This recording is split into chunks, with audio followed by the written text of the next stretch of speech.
Steve Stulb, thank you so much for dropping on the podcast. I really appreciate you taking the time out and fitting us in your, I'm sure, very busy schedule, man. Thank you. Yeah, absolutely, Mike. Great to be here and great to see you again. So, Steve, anybody who doesn't know you, do you mind just giving a brief description of yourself? Grew up just outside the Philadelphia area. Spent a little bit of time down in Washington, D.C., came back. So I'm a father of two. I got two girls, girl dad, 10 and 7, very active in their sports. I'm married to my college sweetheart back in the area. So that's me a little bit on a personal level. On a professional level, I run two businesses. We have an investment management firm that I'm a partner in called Ironview Capital Management. We advise families and individuals on managing their private assets. And we also work with about 100 businesses, too, on advising them on different corporate strategies, on their benefits programs, investment strategies, on their retirement programs. And then I have another business, which is 100% mine, which is an insurance brokerage firm. And a lot of overlap between the two clients. So I've been in the wealth management business since I started my career, and it's what I've always stayed in. And I've lost a few years off my life in between the Great Recession and COVID and a few other things. But, we're still here growing strong. We just had our best year ever. And, really excited for what's ahead for us and our firm. Oh, that's awesome, man. Stepping back just a little bit, what type of guy were you back in school? Good student, bad student? Oh, man. Well, I think you'd probably agree with, look, I had a really good, experience. Where we grew up, we were really fortunate. I think number one, in the time that we grew up, because again, we were sort of that generation that, really up until high school and college, we really didn't have much technology. I think I was in college when I got sort of dating myself here, but it really wasn't until college where we kind of got introduced to phones and, social media and that kind of stuff. So, always really fortunate to kind of grow up in the time that we did and also the area that we did too. I think we had a really good mix of people in our community. It was very community driven, very, sports oriented. All the families tended to know each other, very tight knit. Our school, Mike, it was very diverse, you know what I mean? And overall, it was a really good experience. And I really enjoyed school. A lot of it was driven by athletics. So that was sort of the biggest, motivator for me, through high school and a lot of developed good friendships and teammates as a result of that. And I think we were fortunate too to have a lot of really good teachers, and mentors. So, overall the experience was positive, as a student, was I the greatest student? I was a pretty good student, but I also worked. I kind of at an early age sort of realized that I had to do a lot of extra work to sort of try to be up at the front. But I had some good mentors in my parents, and kind of saw the benefits of hard work. And that's I know as you mentioned earlier, we know each other. I know your family, my family. Hard work's kind of one of those things that runs in our family. So I always knew that hard work was always going to be a part of life and a part of doing well in school, and fortunately it, opened up doors and, and college. And then after that, but, really kind of coming into the professional world, very much had the advantage of having a very strong foundation from the community, that we grew up in and our interactions and our teachers and coaches and mentors. And, it's something I certainly is not lost on me and I don't take for granted. And quite frankly, it's where I live here now with my kids, right? For the same reasons. And I think it's just continued to get better. And, it was really important for my kids to have that same level of, experience and that strong foundation, from the community, right? Because it is just super important to, the development and, where you get to later in life and, from a professional standpoint, and certainly, I think that from your business and where you are. So. Yeah, for sure. You hear multiple. So you could. There's two ways you hear it. Some people, they go through the system in the community, right, and they want to run away and they want to get out of it, right. And then the opposite is what you just described, is where you enjoyed it so much that you're I would love my kids to experience, similar to what I had, this area, this community. You mentioned you talked about work ethic. Does this come from your parents? Or your parents? Was that something they instilled in you, or you were just naturally a go-getter? Or was it kind of your parents leading by example and you picked up on that? Yeah, I think it was a combination of things. Certainly, my parents first and foremost, I credit that. And, I think even going back to grandparents and, on my dad's side of the family, I had a Navy vet on my dad's side of the family, and they ran, for years. They actually manufactured a paint business. So they manufactured paint. They had a couple facilities down in the city. And, my dad and his brothers worked there growing up. My mom's side of the family, multiple kids on that side of the family. My grandfather worked at the oil refinery, down in the city for his entire career, was also a Navy, veteran as well. And then, my mom, she was a great example. She stayed at home, with the kids, and it was fortunate to have her around at home. And my father was actually a commercial builder, as well. So, I really grew up actually around the building industry, and he was at the same company for 40 years. And, he started at the bottom of that company and worked his way as a junior estimator at the time. And he was actually telling me this cool story, and you would appreciate this, but, at the time when he was getting started in the business and estimating, there wasn't enough room in their office because it was so small. They used to have to take the blueprints. Remember, like the old rollout blueprints? Oh, yeah. And they had picnic tables outside of their office. So they'd have to roll out the blueprints on the picnic tables because there wasn't enough space in the office to roll out, the full. And I always thought that was a really cool story. And then, he worked his way up, in that company. And they became, I think when he retired a few years ago, became, I think they're the largest, general contractor in the city. So it was really cool to see him, sort of go through that trajectory and really, have that level of focus and that commitment to stay with the company. And he really knew it was mutual, right? I mean, what he put into the company, like it was never about him, you know what I mean? It was always about the company. It was about the people. It was about, changing the city. It was about the clients.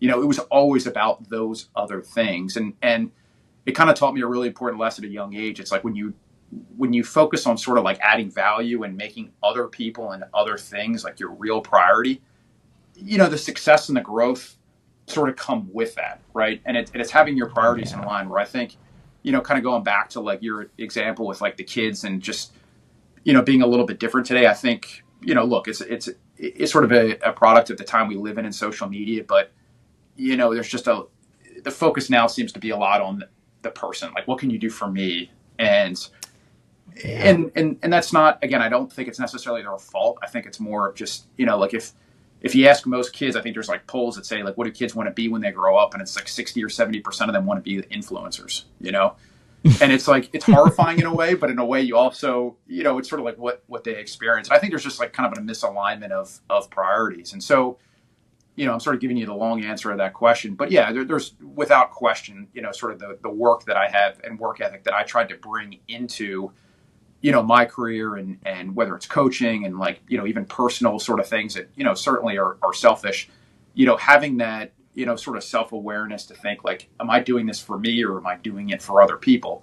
And I'm not saying it's not important to do things for yourself, because that is important too. But like when you have a bigger sort of goal in mind, like whether it's wanting to stay like in shape and, fit, which is like, all right, I want to do this, not because I want to just be vain and, be in good shape, but I want to do it so that I'm here for my kids, or, if a situation arises, like I'm in, good shape to take care of that, or, getting up every day and being motivated by, fulfilling your clients' dreams and not utilizing your clients to fulfill your dreams. And I think that's really, if you can kind of figure that out, sort of like what's your driving force to doing things. It's not necessarily about work ethic as it is like just giving you sort of that motivation and like kind of figuring out what's going to make you, drive.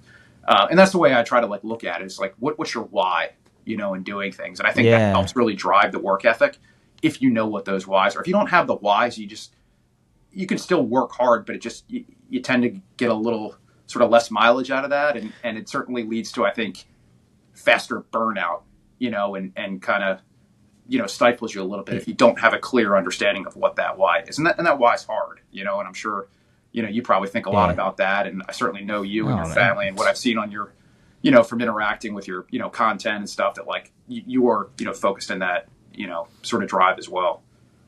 Yeah, I mean, what you're talking about is like incredibly important, like purpose and your why, because I follow somebody, his name's Alex Hormozy, and he may have said it more than once, but he says, pick your hard, right? Meaning like whatever you decide to do to be great at it, it's going to be hard. It doesn't matter what it is, right? So pick your hard. Yeah. But you got to have that what you're talking about, that why, that purpose, right? Because there's going to be the days where it was super tough, and you may want to go on to the next thing, or things get redundant sometimes, right? I think some people get to a level in their career where it's a redundant, it's a little boring. And it's almost like you have to take a step back and realign what you're talking about, your purpose, your why, right? What's going to break you through that wall? Because you're absolutely going to hit those walls at some Yeah. point, regardless, right? Regardless of your talent and all that stuff. There's going to be adversity. There's going to be setbacks. There's going to be failures, right?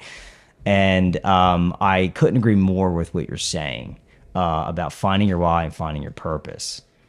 That being said, I'm curious. So your dad, commercial construction, and I did read that in your bio, which is unique. Did you see yourself maybe going into that, or you're like, no, I definitely don't want to do that. I don't know what I wanted, like, or did you like know what you wanted to do, or I mean, it's always a funny answer, that I get from people, but I like asking the question. Yeah. So I'm going to tell you a couple cool, like funny stories. So I grew up in the business and when I was a kid, right. So they had a box at Veterans Stadium, right? And so, like, as a boy and your dad, it's like doing things and going to sporting events is like the coolest thing. And I remember, we'd go to these games, and I was a kid, and we would actually sit in the parking lot, and he would quiz me on the names of the people that were going to be in the box that he worked with, right? And so when I got up into the box, I had to shake their hand, I had to look them in the eye, and I had to remember what their name was because I'd met them before, And I'm really good with names to this day, and I sort of credit it, to that. My first job was actually, I think I was in high school at the time, and my dad took me down. I think obviously I was 18, and he took me down to the Philly Stadium. It was about 6 a.m., and it was still dark. I remember it was in the wintertime, and I had my hard hat and my lunch, and he said, look, you're going to go down, walk kind of down this alleyway and go into the trailer and, tell them, report there and say you're here to work, and then they'll tell you what to do from there. And so as I'm walking away, my dad starts to drive away, and he puts down his window and he said, oh, by the way, don't tell them you're not in the union or they'll kill you. And he left. And you can imagine as an 18-year-old kid, I mean, that's pretty terrifying. And and at that point I walked in and I signed up for the union, and that wasn't the case. So that was sort of like my first kind of like experience on that. And I was partnered up with this guy, and he was an old Vietnam veteran. He recently passed away.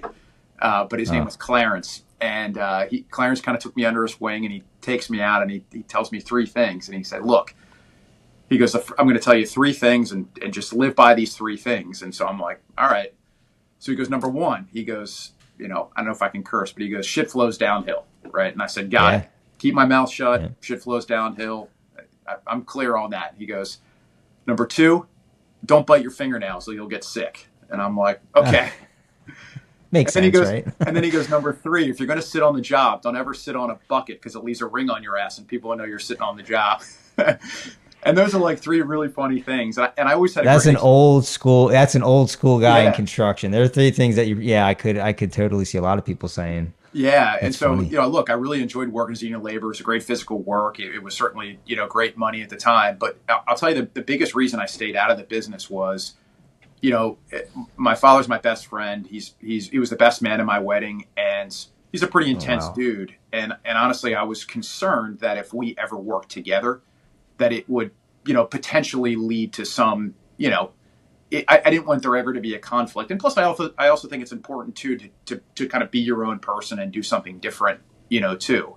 And so I think those kind of two things, just kind of being different and wanting to sort of be your own person and take your own risks and not have any safety net and create your own identity was a big driving force for me. And the other thing is too, was just kind of making sure we always preserved our relationship, in that sense. And it's worked out really well. And, we've always continued to have a great relationship, and, things have gone well for me and went well for him. So who knows if it would ever gotten back to, would have ever had any sort of issue. But I think it was less maybe about the relationship as it was just me wanting to sort of be my own person, take my own risks, kind of create, my own mark. Rolling back a little bit. So, you did the union thing for a little bit, and then you decided to go to college, and you went to school. Did you know what you were going to major in when you went to school, or you're still trying to figure things out?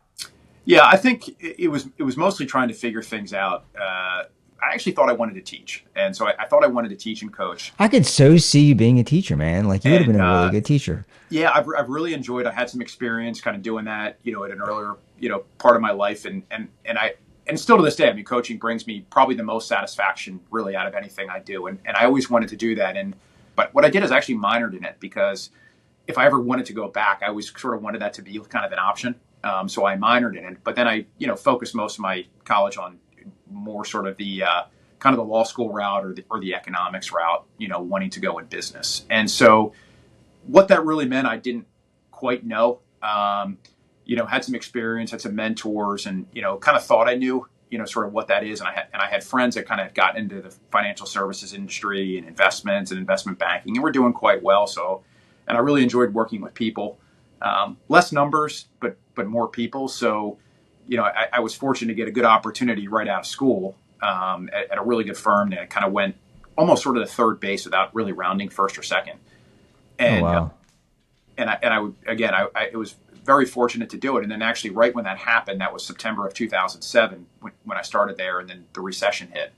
And that was just completely, that changed my perspective literally for the next, 20 years of my career.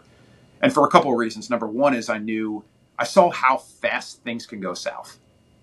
Yeah. And it was a deterioration literally overnight. And that was before, we had, I think we had like Blackberries at that point. And so you couldn't get, the news updated. And I would literally come into my office in the morning and immediately go on CNBC and then kind of see what financial institution was in trouble that day or about to go under, and then seeing the markets react.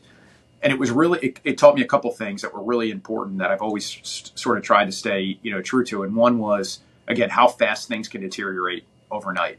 And that was a really frightening moment. And the second thing is I've never actually been more grateful to be paid so little at that point, because honestly, making nothing, when I started my career was in fact what saved me through that period of time and allowed me to actually keep my job and work through that period of time where, there were guys next to me that had MBAs from top Ivy League schools, and they were packing up their stuff. And the only difference between them and me was they just were making too much money as opposed to me. Yeah, sure. They had the target on their back. That's what happens. Yeah. When things and it go, really yeah. And you don't want to sort of have those sort of lessons like, kind of like scare you from taking future risks and growing your business and doing those things. Sure. But what it did teach me is that, particularly through my career, was to generally keep my lifestyle at a moderate level, not to overextend yourself. And if you tend to do that and sort of live in your means and not overextend yourself, it kind of gives you a lot more peace of mind, and it actually empowers you, to take more risks and to be more, future forward thinking, because if things don't go as well, you can more easily pivot as opposed to sort of being shackled to, sort of this, kind of really like, scary world that you've sort of built around yourself. For me personally, and I think if you look at sort of like the psyche, you're always sort of emboldened to be more proactive in those situations when you don't feel like you've lost it all, right? And that's just been my, sort of personal standpoint on that. So I've always tried to kind of live my life kind of around a way in which I'm not sort of, held hostage to kind of like having to be forced in a situation that I don't want to be in, at that point. Yeah.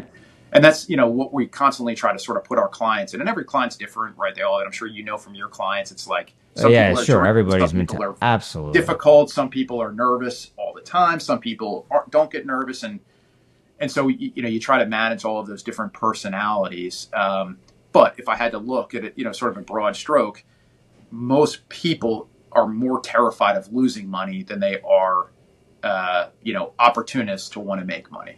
Right. And so we try to take that in sort of the overall way that we manage money. And it's like, okay, well, how do we not only, make, the returns that our clients expect of us and deliver that value to them, but how do we put them in the best position from a comfort level and a protection of capital level so that when opportunities do present themselves, our clients are emboldened to take those opportunities and to trust us. And that's sort of been our strategy over time, and it's worked out. And I don't know what the future holds, you know what I mean? And what sort of major risks or opportunities, move forward from there. But as an overall standpoint, that's, generally how we tend to work with our clients on that, aside from the investment management standpoint. When things are going south, it's kind of funny. I think it's easy to take for granted when things are okay or things are going well and the portfolios are looking good. But when shit's going sideways, you're probably the first guy, right? Like on speed dials, like, hey Steve, like, you know what I mean? And it's almost like that's when you really get to show who you are and what services you truly do provide, right? Because like they're kind of like that's the whole point of you, right? Like you're there Yeah. to help them make the most of it, but also you're there to protect them as best as possible. And that's a lot of pressure and stress because it's someone else's money, right? And it's Yeah, that's a lot. it is. And that's, sometimes, look, sometimes the people, in 70 or 80% of the cases, you actually should just do nothing, right? You just got to stay the course. But, it's hard, Right. right, for people to do that. And they're relying on you to basically, in a sense, talk them off the ledge, right? But I will tell you, it's gotten significantly harder in the sense where, people's political beliefs are so Yeah, heavily sure. tied to what their perception is that you try to help them see sort of the forest through the trees, but you got to do your best to separate their sort of political ideologies that are very, very entrenched, right, and to separate that from what's going on in the market, and that's hard. And I think the other thing which has been really hard for us over the period of time, and it's a good thing and it's a bad thing, but the markets have done very well since 2008, 2009. And of course, we had, some setbacks. 2022, we had COVID, which again are larger pullbacks. But in essence, clients have never actually had more money in their accounts than they have had today, right?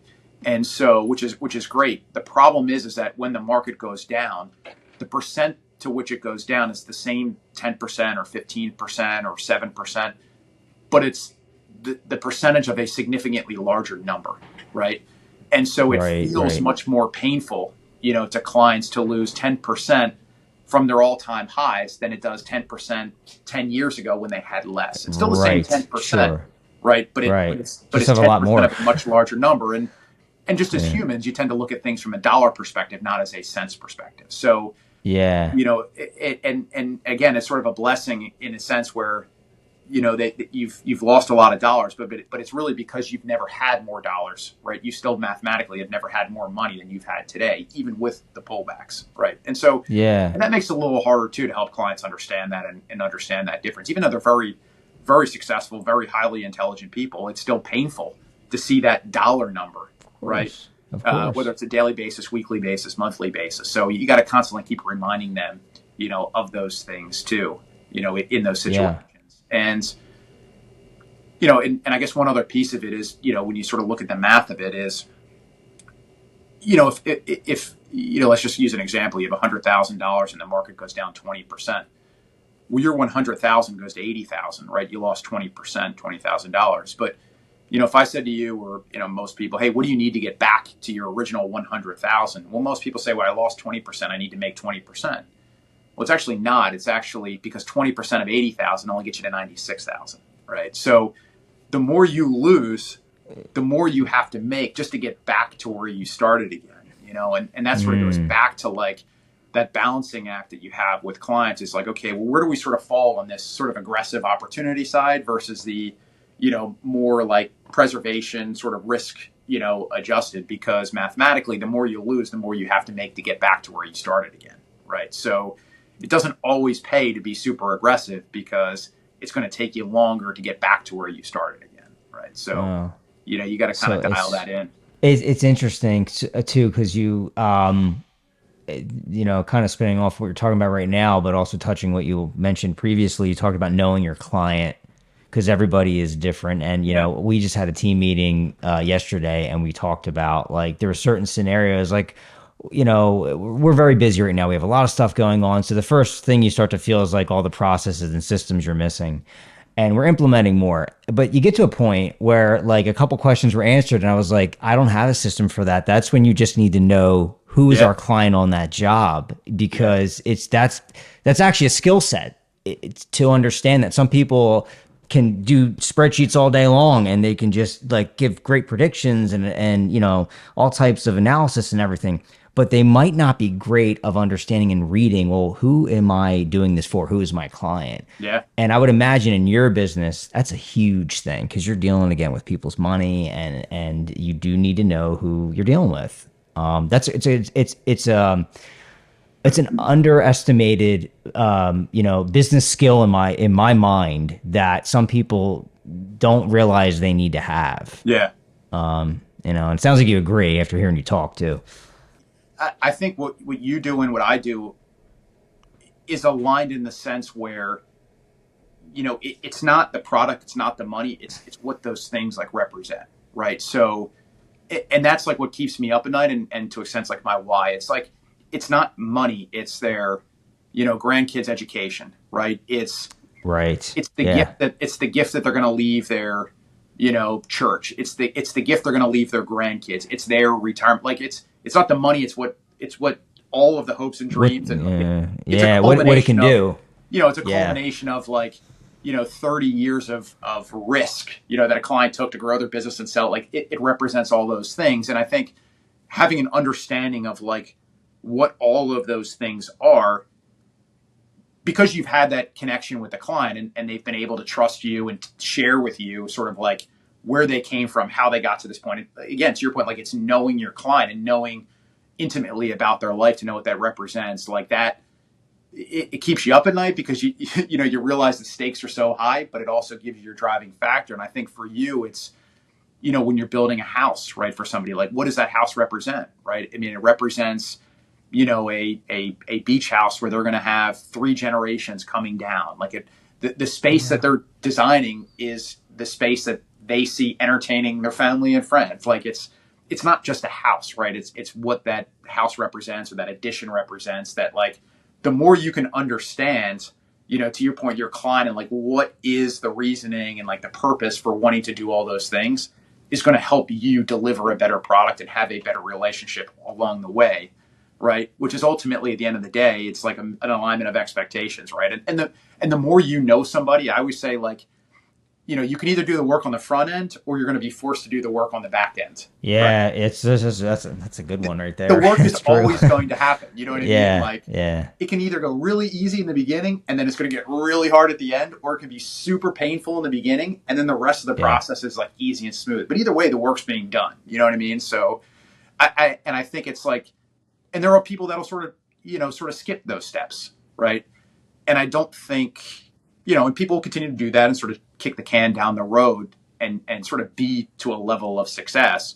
But I don't think it's going to get you as much mileage as really spending the time with your clients, spending the time with your employees, making sure everyone's constantly on the same page, like having that level of transparency and honesty. And like, I'm sure you've had to make like so many calls being like, look, Yeah. we just opened up this wall, and, how much more extra money you I'm got? telling you. Oh, I'm telling you. You know? I was talking to one of my contractor buddies today. He was talking about something an engineer missed on one of the plans. And I was like, you feel the pain of your client because there's things like aren't on the plan. So therefore contractors don't bid. Right. And some of the stuff is not thousands, it's tens of thousands, Yeah. and some Yep. people don't, I mean, look, a lot of the bigger projects, most people tend to have, they have a security blanket set aside. They know there's going to be some overages, but there's times where people aren't quite ready for what could be, Yeah. right? And those conversations are never Yeah. easy. Yep. I dread them. I feel like I'm the one losing the money sometimes, right? Like it's I know. like, and technically I do because we'll spend a lot of time trying to help them solve something, that all of us, nobody knew. Yeah. Yeah. So yeah, it's The only never, thing that never I easy. found, like, to kind of help that is, obviously, like, the more work you do on the front end, right, you do a better job of like getting ahead of those things. But like, as far as managing the process, like, and I try to, like, because I've lived through this in the hard way, and like we work with our team. It's like, don't make the unforced error, right? And what I mean by that is, like, if a client calls you, don't wait 4 days to call them back, right? If a client emails you, don't email them next week, like, because that's the stuff that, like, is easy to do, and is Yeah, expected, because if you don't return calls and you don't return emails, and you kind of have these like unforced errors, when something that big does happen, it makes it significantly worse because it piles in all that other stuff, right? But if you're doing the yeah, little things, like you're responsive, you're getting back to them, you're like meeting expectations, like when those things do happen, the bigger problems, and they will, and they inevitably do, in my experience, they've tended to be more receptive, more amicable, more, able to be dealt with when you don't have unforced errors that have sort of gotten to that point. You know what I mean? And really that problem is Absolutely. kind of like the culmination of like a lot of stuff. And like, don't, to the best you can, like, don't make all that little stuff happen. You know what I mean? Because it's just not necessary. You know what I mean? And it's very Sure. preventable, and it's hard. Like, as you grow your business and you have depending upon other people, and you got to unload responsibility. And it's like, you're hoping your junior member on your team cares as much as you do. And like, those things are really hard, They are really hard. but if you can't get like the Uh, little things right, it's hard to get the big things right, you know? yeah, no, it's true. I have a friend slash mentor, and he has a saying. He says, Mike, problems don't age well. Yeah. Problems don't age well. And I was like, yeah, that's a good one. I think about that one all the time, and I'm Yeah. always preaching that to my team, like, putting them off, like you said, even the little things, right? Because Yeah. then, like you said, something big's probably down the road. We don't know about it, but it's there. Yeah. Like, and then it's like, oh, this happened. Oh, yeah. And by the way, this, and this, yeah. So Yeah. it's true. It is, but what you're talking about is communication, and in business, Yeah. communication is freaking huge. It's like, it's a little bit plays with your psyche, because if you go a while and you're not communicating, like you said, the little things, it's also like people just assume the worst when Yeah. they hear nothing, right? Like, I feel like I use the term over communicate, but like, it's not necessarily over communicating. It's actually what's probably expected. But I just find, in my experience, the more we communicate, the easier those hard things are to deal with, because the people know, hey, look, Steve's all over it. Like, he's always talking to me. He's always letting me know. So they just trust you because they know he's Right. in it. He wasn't just sitting around waiting for the problem and then giving me a call because he wasn't paying attention. Yeah. He's been talking to me the whole time. So that's a big deal. And sometimes you see people, they don't do that. Yeah. And it's a mistake. It is a mistake. Yeah. Yeah. And look, I mean, I've seen people, sort of like I said, I'm not, I think there are people, better at it than others. And I think, what I have seen, and this is like, from you, like I've had a lot of good experience where I've seen people like, do that really, really well. And I've seen people not do it really well. And, and I've been able to sort of live that firsthand, whether it's through mentors or managers or bosses, or just kind of, as part of that. And, you said mentor. I had a mentor say to me once early in my career, and he said, Steve, he said that generally the degree of the problem is usually directly correlated to the length of time that passes before that problem is addressed. Right. Yeah, really. And it's just like so true, right? Because you think about any really problems, is. you're like, man, and you realize like, maybe I should have like gotten that problem. I should address that a little bit earlier. I didn't think it was a big deal. And it like kind of makes you more hyper aware to be, in your team, like, look, whatever the problem is, like, let's talk about it. Let's deal with it, because whatever the problem is right now is the smallest it's ever going to be, Yeah. And so like, how do we Yeah. just address it right now? And again, it doesn't mean like you have to, sound the alarms and like, arm the torpedoes, but it's like, okay, well, let's at least like acknowledge it and let's talk about it. You know what I mean? And not just kind of Yeah. like pretend it'll go away, because it generally When the does. heck does that happen, right? Like, Yeah, they don't, right. they don't seem to just disappear for some reason. They Yeah, don't. I They know. don't. I know. Yeah. I Well, you know. gotta get everyone- We all look, no- think that. Nobody want like you're natural as a human. Like, you just want to avoid conflict. You know what I mean? And it's, Yeah. Your brain's trying to protect you from from Right. that stress of whatever it is you're trying to deal with. And the problem is, if Yeah. you want to like grow your business and get to the next level and like Yep. spend your time where you need to spend it, like, you have to relinquish like those responsibilities, and you have to be okay with like other people handling situations, and you have to know that by the time that problem gets to you, it's probably going through other people that couldn't solve it, which is why it's going to you Yeah. bigger, than it ever is. And you have to be okay with that, because otherwise, if you don't want to ever deal with problems or conflicts, or like, I remember saying to my dad once, he goes, Steve, if you're never putting out fires, it means you're not actually doing any business, Yeah. And so Yeah. like, I always try to like balance that too, and not be hard on yourself. Like, if you are putting out fires, and it's not a good thing, but it does mean you are actively engaged in work, because if you don't want fires, just don't do anything. Don't do anything. Yeah, exactly. Like, seriously, yeah, don't do anything, You know? especially run a business. Yeah, especially don't lead anything, don't own anything. No, just exactly. So Yeah. just kind of being self-aware, reflecting. To your point, like, just communicate. Yeah. If you can communicate openly with your clients and your team and have that like open dialogue, it'll alleviate a large percentage of problems, or at least make them palatable to address. You know. Yeah. No, I completely agree. Um, like, so, because of, the business that you're in, I'm curious, what type of common denominators or do you see with some of your clients that like you notice of like, oh, I see these traits over and over, and I have a feeling like this is part of the reason of, why they might be as successful as they are financially. Do you have anything? You're smiling a little bit, so I'm hoping you have something for us. That's an amazing question, and it's something I've like sort of continued to ask myself in some kind of degree, or at least when I'm with people, like sort of see, what is that kind of common denominator of success? And I'll tell you, it's actually the answer that you would least think. Most people are surprised to have ended up in the situation that they're in. Oh, wow. Not many of them are sitting there saying like, look, I knew that I was taking these risks. I graduated with for the top business school. Like I knew the playbook.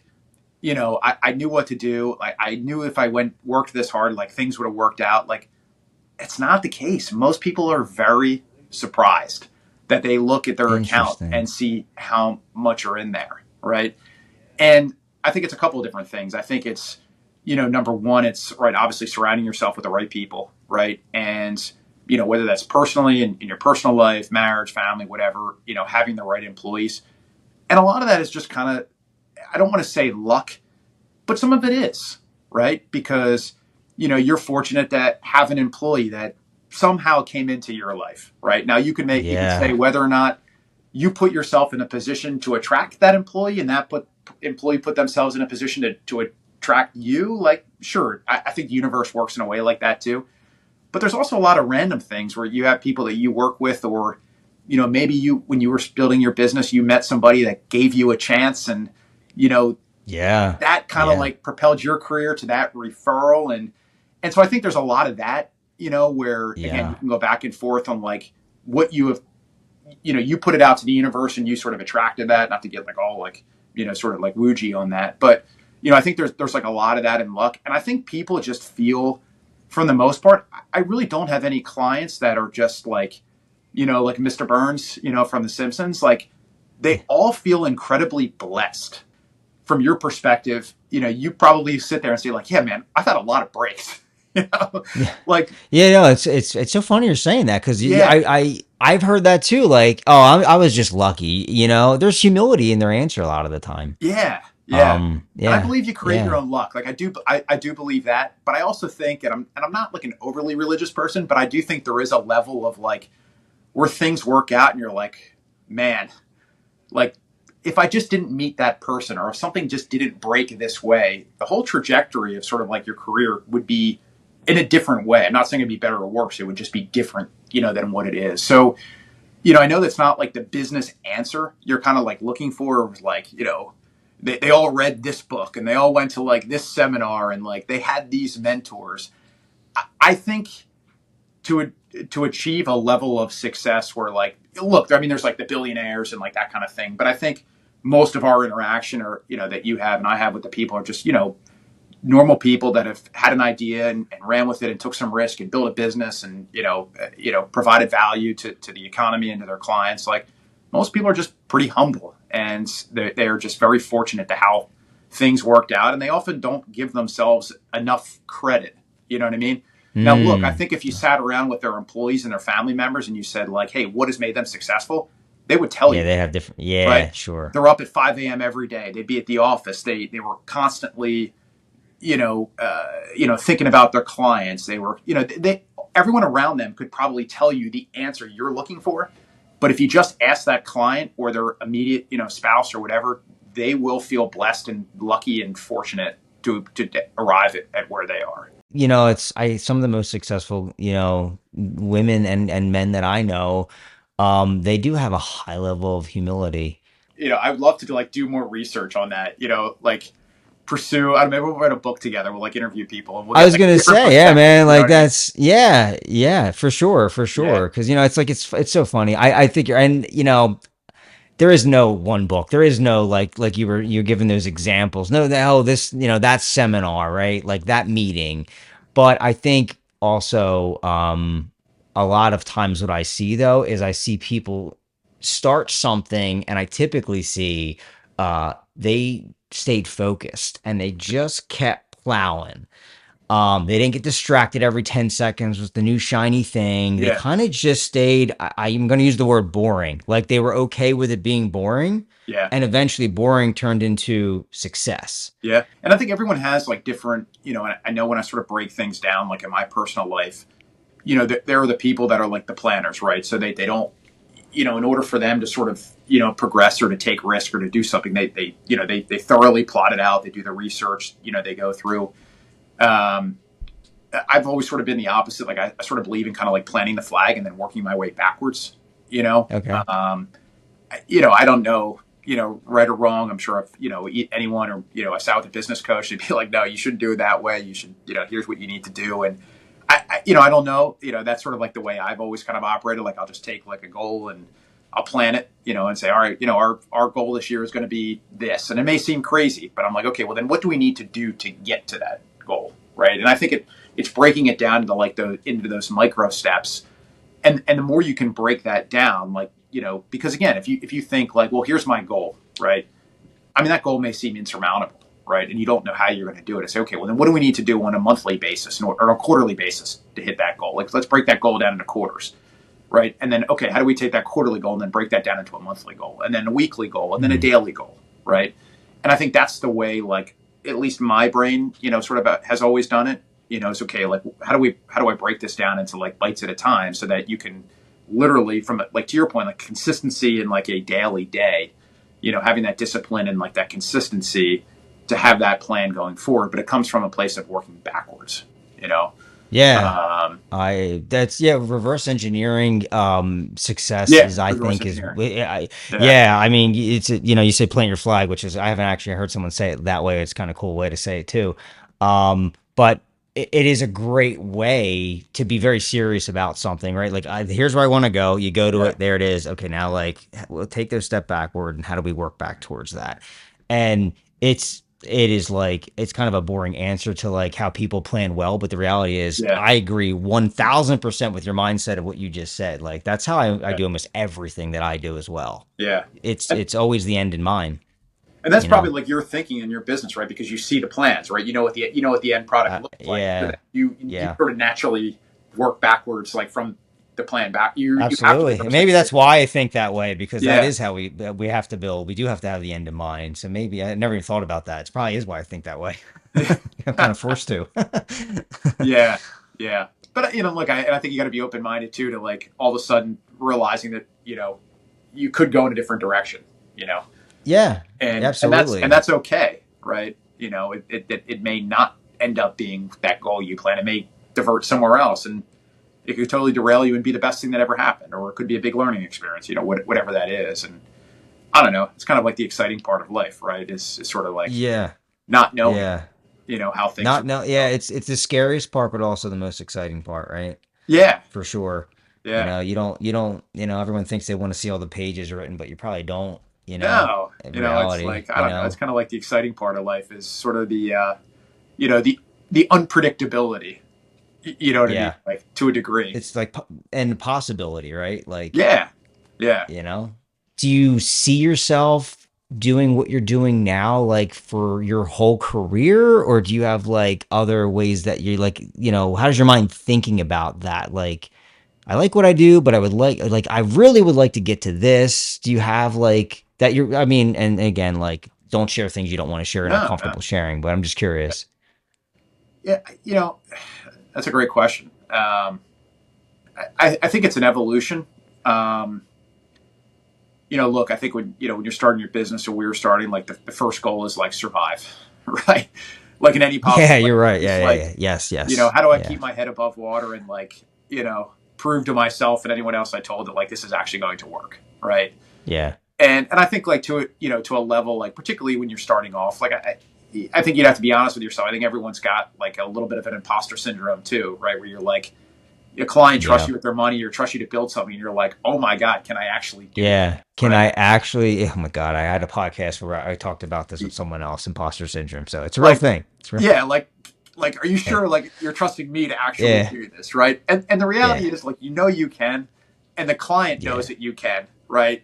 And now you just have to like really convince yourself that you can, but you already know you can because you put yourself in a position to do it, right?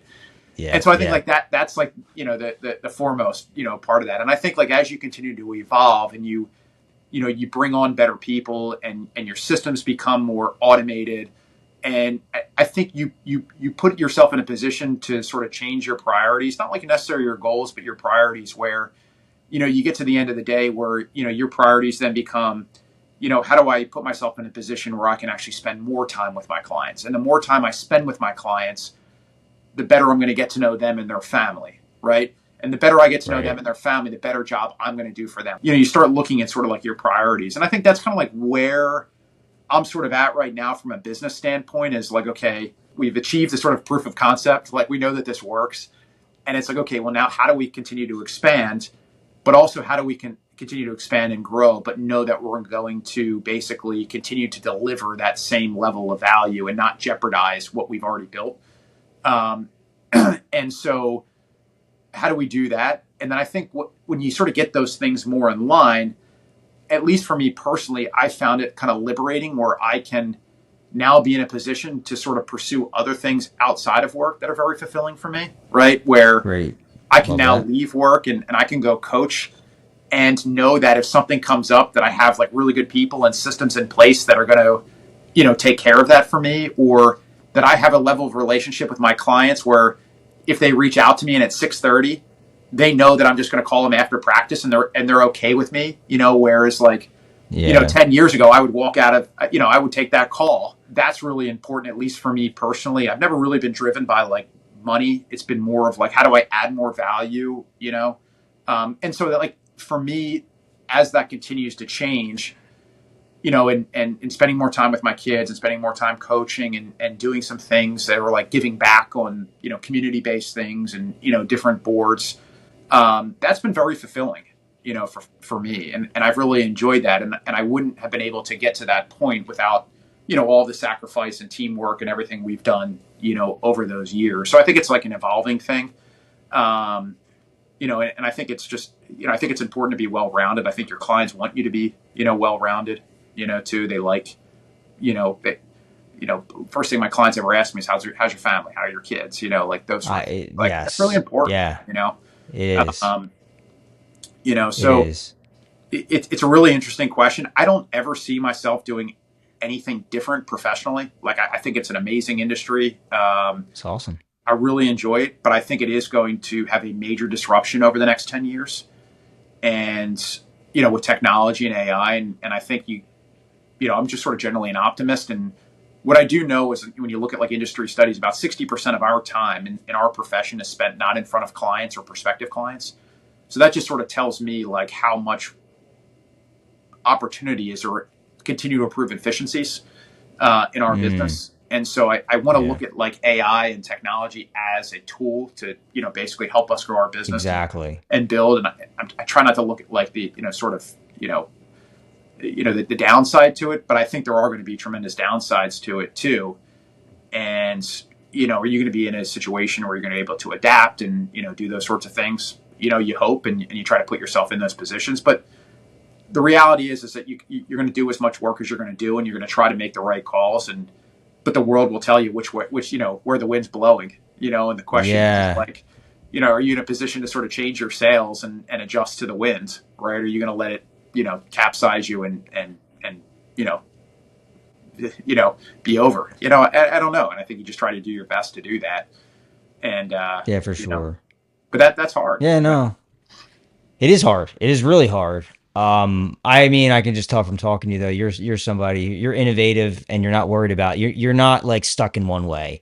And I think a lot of people that are stuck in one way and they're not willing to learn, they're not willing to adapt, I think they're the ones that are really gonna have a hard time with the future, may hold.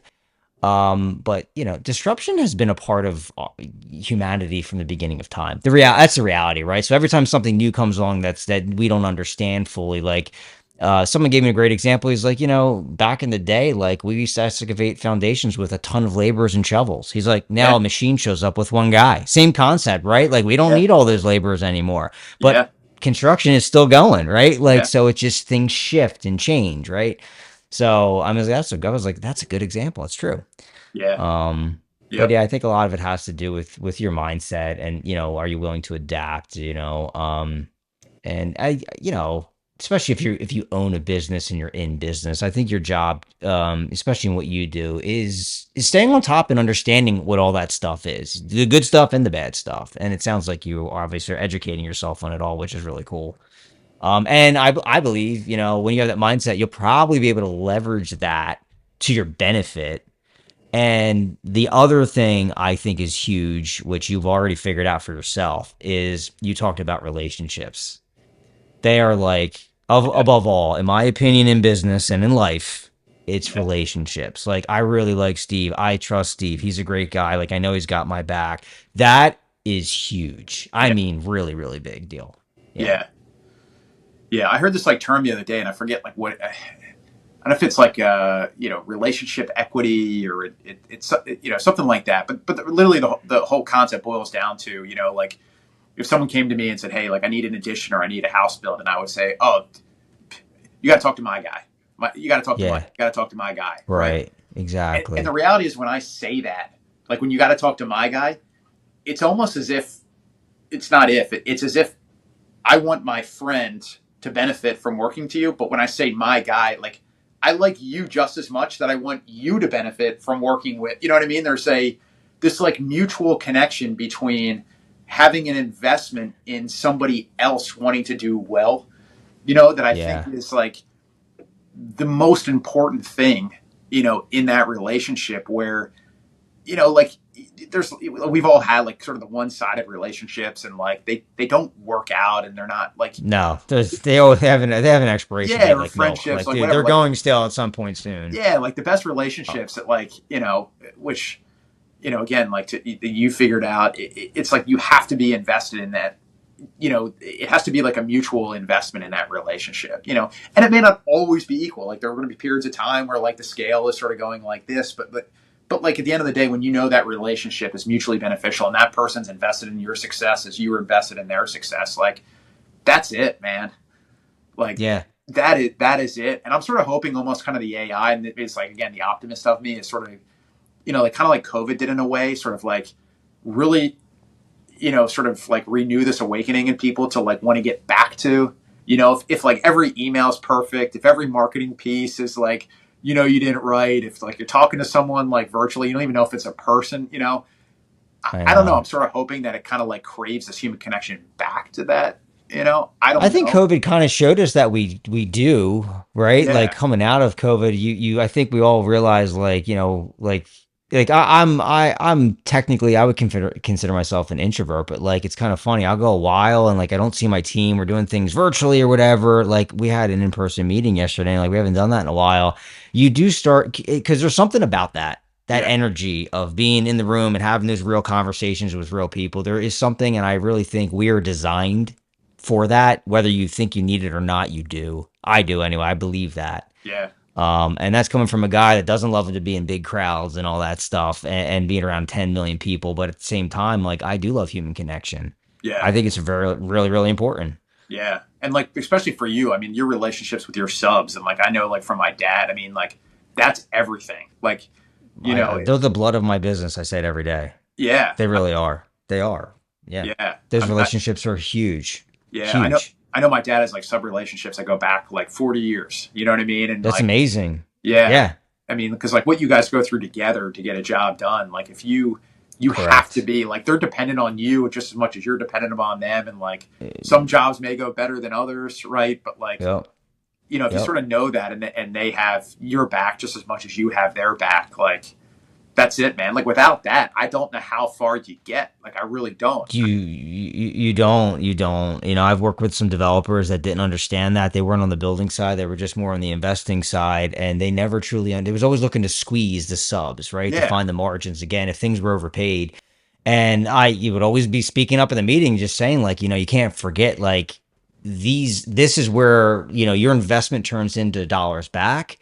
We can't just keep squeezing these guys. yeah, Like you got to be smart with business, and of course, we always have to look to cut costs wherever you can, but um I would always be an advocate for them because I'm like, without these guys, like we can't do this. Like I can't myself run around and build 50 houses at a time for you, Yeah. right? Like how do you think I do it? I have a team. Yeah. This is my team, Yeah. and yeah, it's really important. Those relationships are huge. They're huge. They really Yeah. are.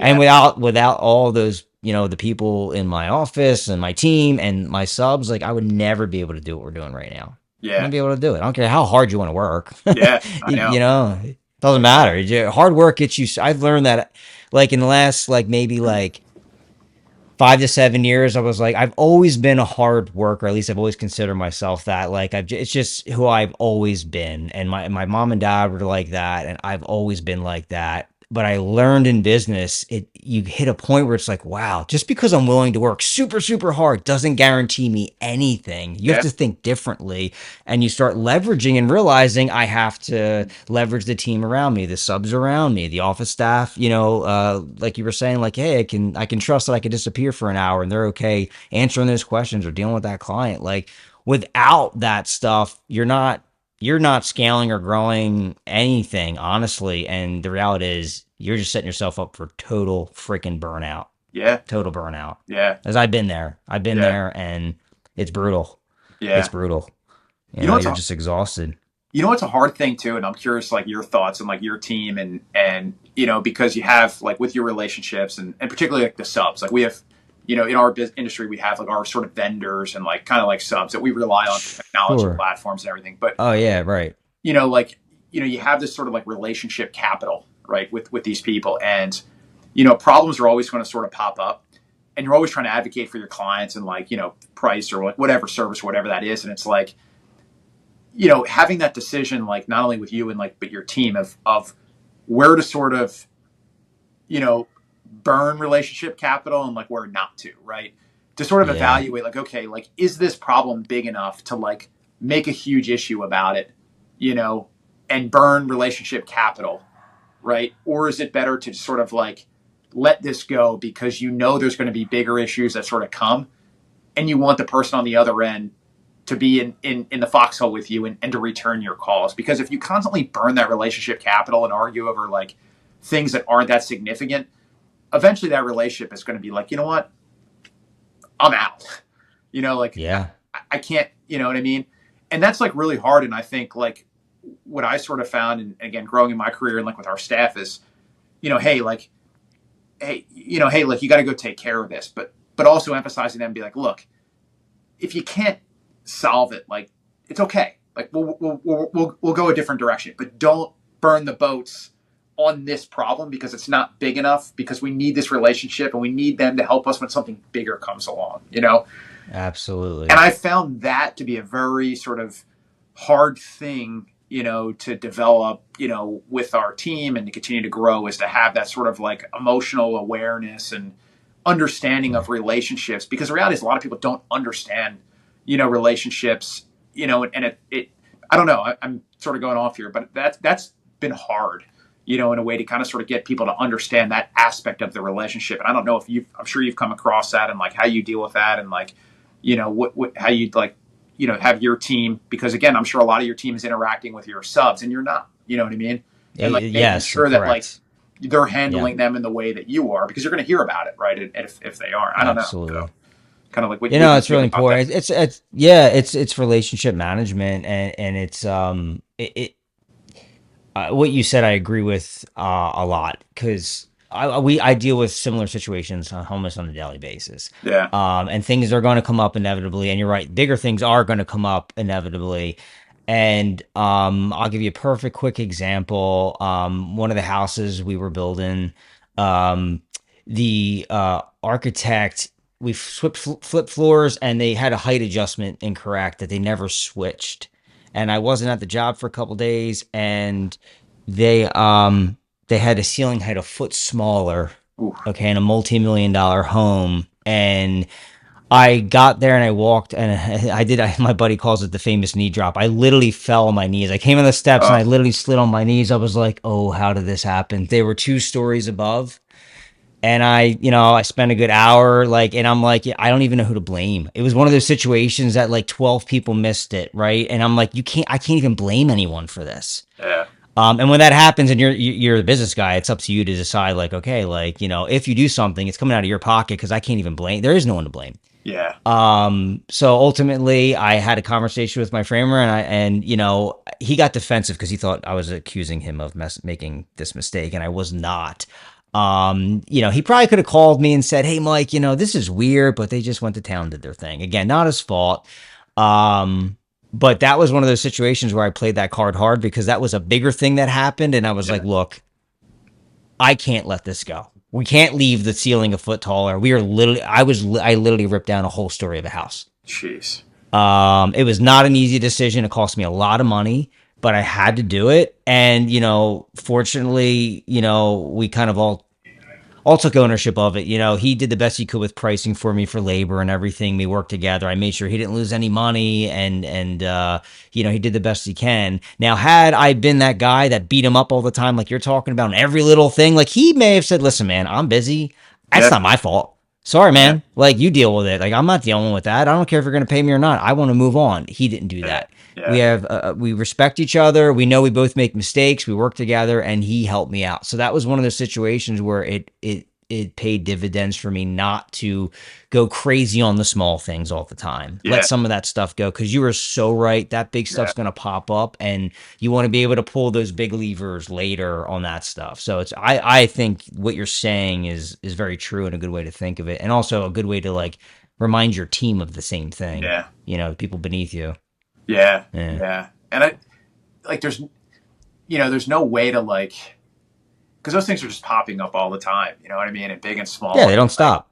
Yeah, they they don't don't stop. stop. And You it's almost can't tell what's big or small anymore sometimes. no, Is I this a big know. problem or something? You don't even know. So many of them. I know. And it's relative, right? Like, 'cause something to you, it's Yeah. like, oh, like that's so insignificant. But like someone who's working beneath you, like trying to, demonstrate like their, Yeah. capability, it's like it's a big deal to Yeah. them. You know what I mean? And Yeah, it's sure. They haven't slept in 3 days, and you're like, right. what are you stressing And you're like, about? you haven't slept Yeah. in 3 days over that. Like, come on, you know what I mean? But like, you can remember yourself in that position, and it's just sort of, it's hard, and it's like one of those things too. And I think at the end of the day, it goes back to what we said about relationships, and it's just like, having this like level of understanding that like you have each other's backs. I think is really ultimately, what it comes down to at the end of the day. And just making sure that you're in those situations, like trying to do time out, all right, time out, like let's talk through this and kind of stuff. But Yeah. it's hard, something Yeah. I've, Yeah, no, it you know, is. It is hard. It is hard. Um, and so like speaking of relationships and shifting gears a little bit, because like there's more to make you tick than just the business mind of you and the way you're viewing that. But like, so you know, you have a family, you have a wife, you call yourself a girl dad, you have two daughters, and you're very into coaching and being a part of their lives and doing what you can to do all that. You've also coached my nieces in soccer. Let's talk about that a little bit. Like, what are what is, you said it's fulfilling. You said the words, I really enjoy that. It's really fulfilling. I get the most enjoyment out of that. What is it? What is it about that you like so much? And it sounds like you're going to continue to do that as long as you can, as long as they want yeah, you to be doing that, I guess. Right. yeah. Let's touch on that real fast. To me, like it's a couple things. One is, I love the kids that are like the misfits. You know what I mean? Like Okay. Oh, the that's per, the, the interesting. All right. the personalities. You know what I mean? That just kind of like goofballs or like giving it back to you, and like the different personalities to me are hilarious. Yeah. And I think as a which I think as a country, it's hard for us right now, and just parents and like kind of like the sports epidemic, like nutcase. And I think one of the cool things about coaching, if you can try to do it this way, and it's just what I've learned. It's as I've gone through, and it's like as a coach, if you take investment in other kids as much as you do your own kid, it's very rewarding, right? Because Mm, when you're like so focused on what your kid is doing, and and whatever your expectations of them are, and that's all different, right? Some people may think their kid's going to be the next superstar Olympic athlete. Other parents are just hoping their kid shows up and has fun, right? Like whatever those yeah. sort of expectations are, when you're coaching, it gives you the opportunity to number one, like give back, right? And there's actually in Wissahickon, there's like this big sign, which is the school district near us, and it said like, before you complain, have you tried coaching yet? Right? Or before you complain, have you volunteered yet? And so I think number one, like, putting yourself in a position to give back, I think it's just really important. And I think when you're coaching, it gives you the opportunity in that position to invest in other kids. And I find that to be very rewarding. And it's also not as frustrating, right? Because, if your daughter or son or child, or whatever, it goes out there and, they don't put forth whatever the effort you thought or the game you thought. But when you're investing in the team and trying to get your team there, and there's other kids that, normally maybe hadn't played that well, but just had an amazing game. You're like, that was awesome. Like, where did that come from? You know what I mean? It almost kind of helps you sort of like look at those things differently. And I find it very rewarding to, invest in the development of other kids, too. And some of the light bulbs go off at different times and, at different levels. Yeah, and, sure. It's different than the one player you invest in is really good. And she may have, again, I'm referring to her because I coach girls sports, but, she may have 3 goals that game, and that's fantastic. But there may be another girl who was just out there and she just killed it that day. It was just awesome. Yeah. She was just a shy kid and she just came out of her shell and was like really aggressive. And you're like, where did that come from? Like, to me, that's just like really, it's really satisfying. And then, just being around in our community and kind of seeing them and like seeing how they develop and, having players and they sometimes they move on and make other, teams and everything like that. I just think that that's really cool. And I get a lot out of that. Again, just as much from other kids, developing as my own kids. And that's one of the things that I've tried to focus on is like that, like team aspect. And I think, most importantly, it's like,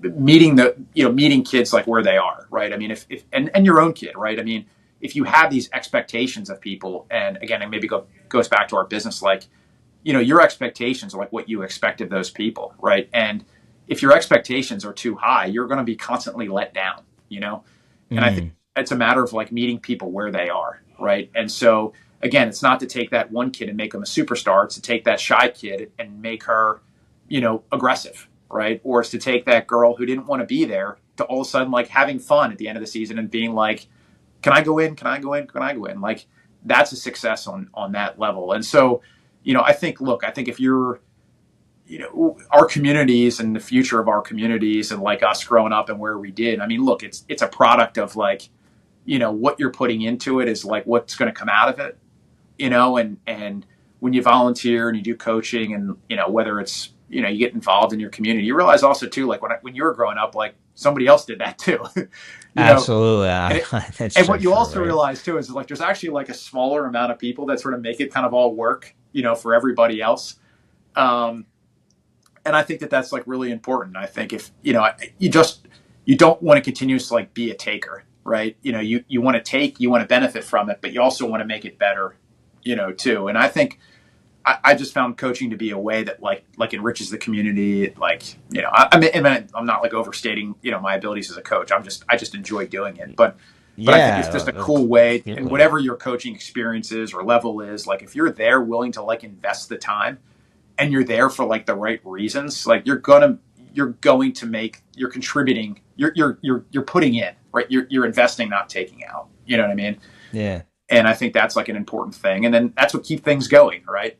And at some point, somebody else is going to be putting in the time. And like, it's just, that's like, the cycle, that it goes. And you just try to like make it better than how you found it. And so I just find that like very rewarding, from it to see the kid develop and grow in different areas and, go on or not go on or whatever that is.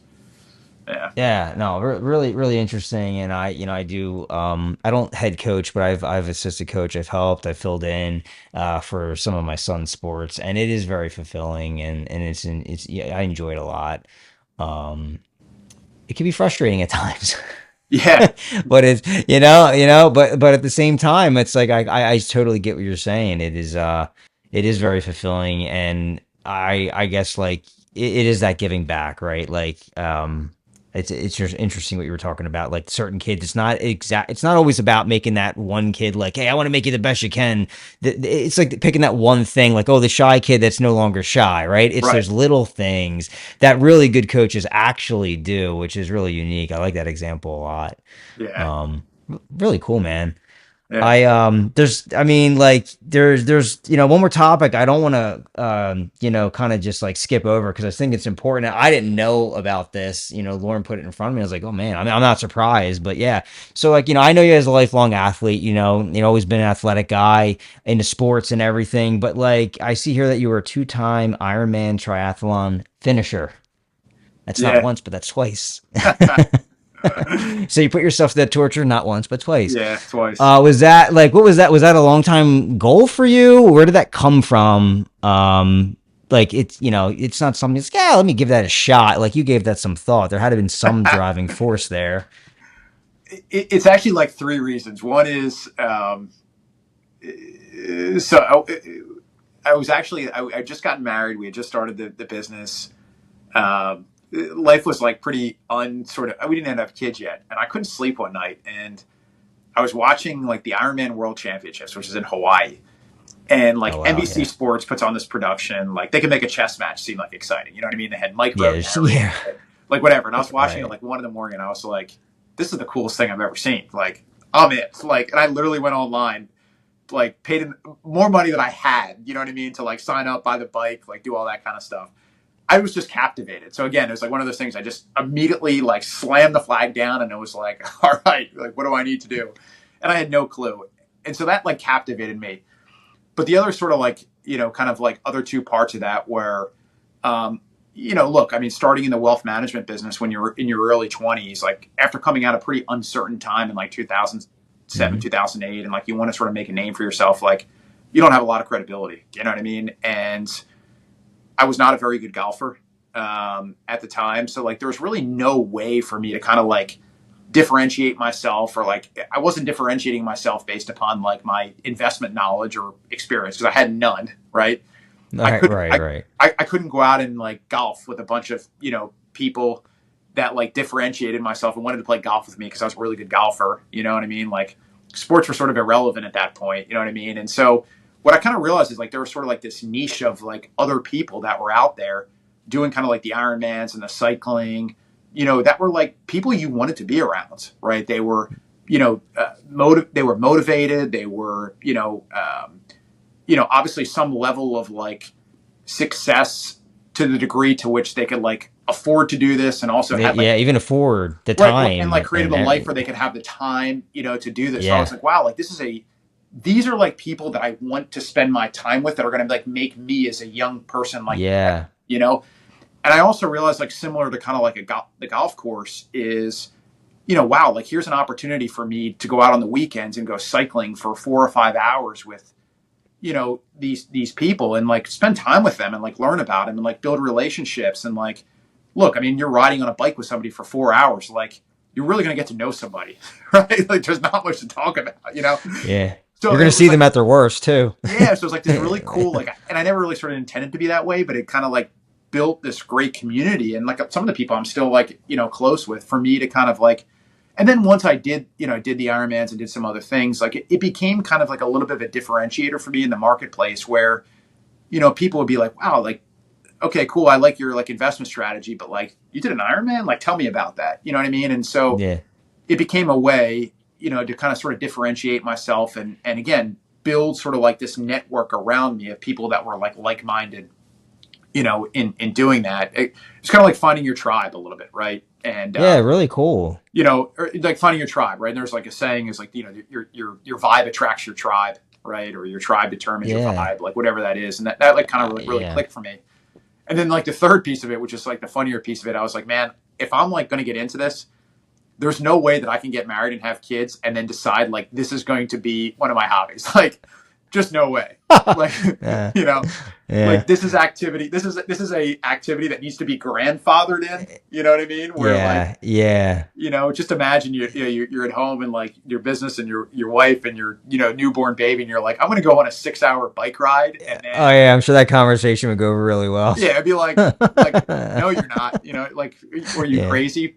And so I'm like, all right, well, if I want to do this eventually, like, I need to like grandfather this behavior in, and hopefully like I get yeah, adept, once I get this in, and look, and it just turned out, and I've done some other things, and I've met some really cool people, and all of a sudden you meet somebody and they're like, well, hey, we should go do this crazy thing. And like, you're like, okay. And so the next thing you know, Yeah. you start, kind of going off on these different tangents and meeting these different people. And then there's other people that you meet that are at that adventure, and just, it ended up being a really cool thing, for me personally. I found it to be like very rewarding, and, something that, sort of like, and again, it's not as much these days. I did a lot of it, kind of years ago, but I still do like one or two things a year right now. And it just kind of keeps me, again, on that unknown, to agree that like Yeah. level of risk and, weekend warrior type of thing. It just, I don't know, makes life a little bit exciting.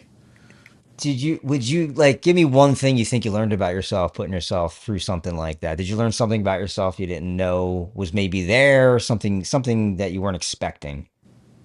Yeah. I mean, I think particularly with the Ironman is like the most eye opening, because the thing about the Ironman is just like, there's no shortcuts, right? I mean, you're talking a, 2.4 mile swim, 112-mile bike, and then a marathon, right? And I actually did both of them in Kentucky in August, which was a whole nother element about like how Oh hot my it was. God. But the Oh cool thing Jesus. about the Ironman is like, you really, even if you're like a really good athlete, it's hard to do it without actually putting in the time to train. Like, there's really isn't a Right. shortcut. You know what I mean? It's like, or like bodybuilding, right?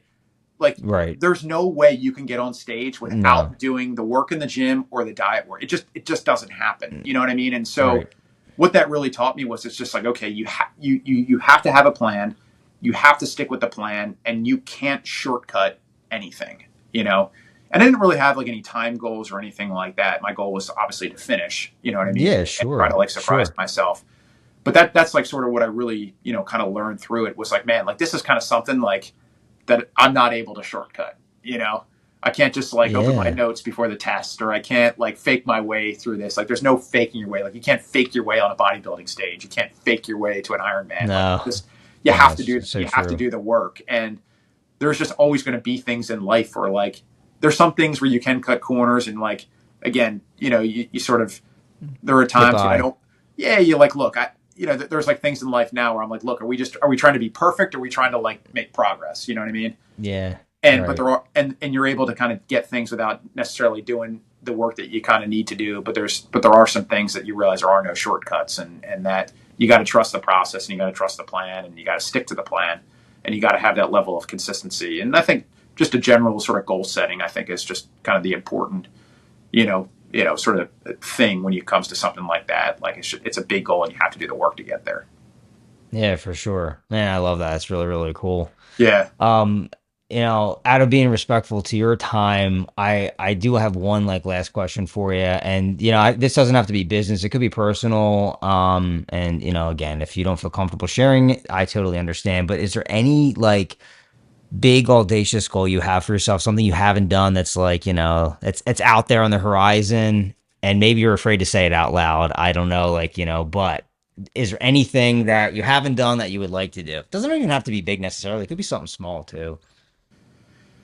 Oh man,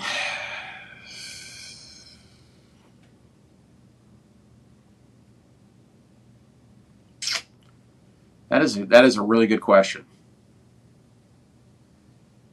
And I'm like, I'm sort of ashamed to say, in a way, like, I don't have one. You know? That's okay. Yeah. I think that's actually okay. Yeah. Um, yeah, because I kind of actually ask people questions that I don't have answers to either. So it's kind of funny you don't have an answer, because like I get asked that sometimes too, and like I might have an understanding of like what I want, but I couldn't give you one specific big thing. Yeah. And I actually think sometimes that's a good sign. That means you're kind of jiving with your life right now. That you don't feel the need to do something like set something like, some false life that doesn't exist or whatever it is to make you happy. Like, okay, well, maybe one day I'll do that. So it's okay if you don't have Yeah. the answer.